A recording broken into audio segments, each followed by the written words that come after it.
welcome to CSPC 2019. I'm Alessandra, I'm a volunteer with CSPC, and I'm here talking to Katie Gibbs, co-founder of Evidence for Democracy.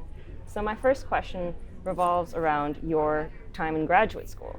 You were very active in science policy, and you helped kind of create a rally, as I understand it. How did you manage your time in graduate school so that you could do these extracurriculars with your very precious free time?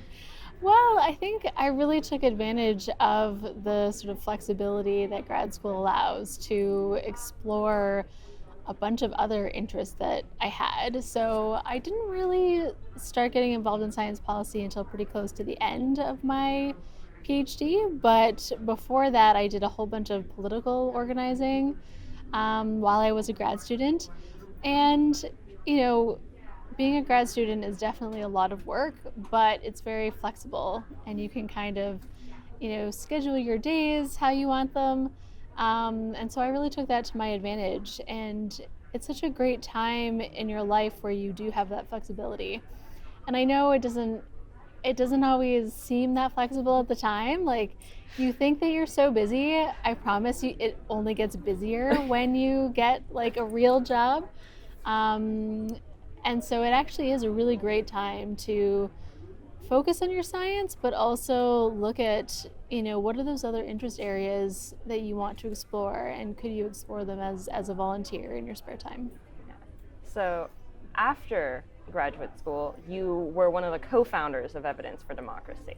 So I kind of wanted to ask you, what made you decide to create Evidence for Democracy, and what do you think has been one of the successful facets of it since? I think it was a bit of a crazy thing to do in hindsight. But really it was sort of two things. On one hand, it seemed like there was a need. So as I was finishing up grad school, I helped organize this large science rally, the Death of Evidence rally, that kind of ended up blowing up into this big thing. And after that, we had a lot of people coming to us saying, that was great, what's next? And originally we hadn't thought that anything would be next. It was kind of a standalone thing.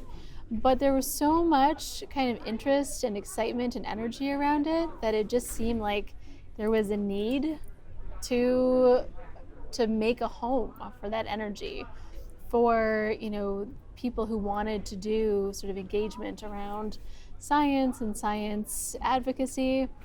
And so then at the same time that it seemed like there was this need, I had just finished. I knew that I didn't want a typical sort of science academic career.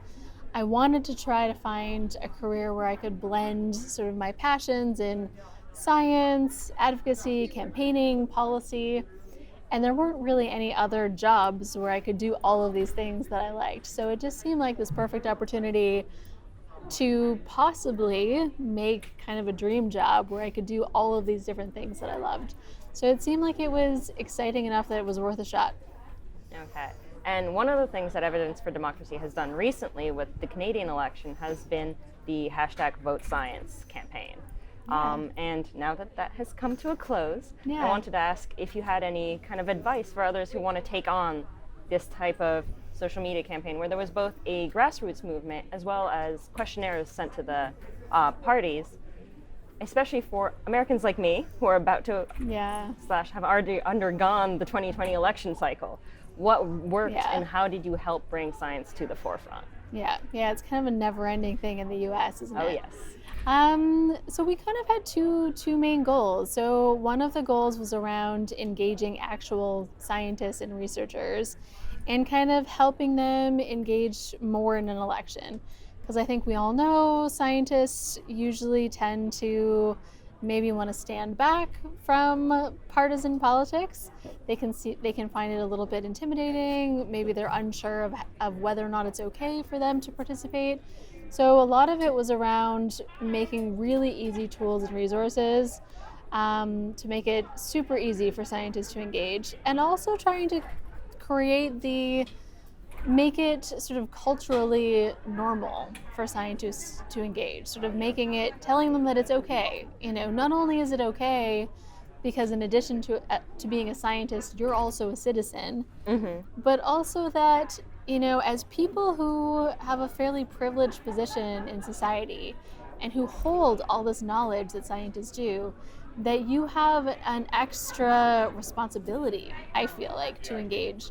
So that was sort of one aspect. And then the other aspect was trying to get politicians talking about science, because normally that doesn't happen. Normally, politicians don't get asked any questions about science at all. So that was sort of the other aspect was, even if based on our campaign, say a candidate, receives like 5 emails from people saying, what are you going to do for science? What are your science policies? That is probably new. The candidate probably doesn't have any science policies, but at least now that they've gotten that question a few times, they're going to say, oh, okay, maybe this is something that we actually need to think about and something we need to make policies on. So. And you got pretty decent completion with the questionnaire. And Yeah. you posted all of the results online as well. So one of the things we did, because, kind of as expected, most of the platforms for the parties didn't really include much on science at all. So we sent them a questionnaire asking for more details on their science policies. We got responses back from the Liberals, NDP, and Green Party. And the responses were pretty good. Overall, things like committing to keeping the chief science advisor, a fair amount of support for continuing to enact the Naylor report. So overall, there were some good things in there. Yeah. And then finally, your panel at this conference is surrounding talking about hard topics on social media. So what is some advice you could have for those of us on Twitter on how to kind of walk around or interact with these topics that can blow up in our face if mishandled? Yeah, obviously things like being respectful is kind of number one. I always, even myself, if there's an issue that I think could be controversial, I will, send the tweet to a friend or a colleague and say, like, can you take a read on this for me and make sure it's not, make sure it's coming across as I expect and not in an unexpected way. And I think too, I don't think that scientists need to shy away from engaging in challenging topics on Twitter, but it's important to always be evidence-based in everything that you're saying. And scientists are humans too. When we get emotionally riled up, it can be really easy to kind of go based on what our values say, what our biases say. And so we have to also make sure that we're kind of fact-checking ourselves. And so, especially since I, run an organization called Evidence for Democracy, I try to be very, very careful in what I'm posting online and ensuring that everything I post is evidence-based.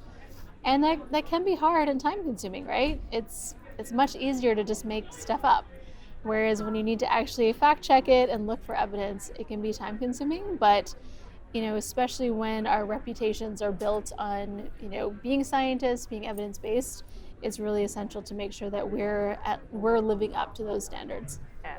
And since it is very time consuming, some scientists shy away from having a social media presence or a public presence at all. So do you have an argument for those who shy away, like why they should be public? So there's a lot of different arguments. I think for one, many scientists, probably most in Canada, are actually paid for by the public, right? Whether you work in academia or you're a scientist with the government, your salary is actually paid for by taxpayer dollars.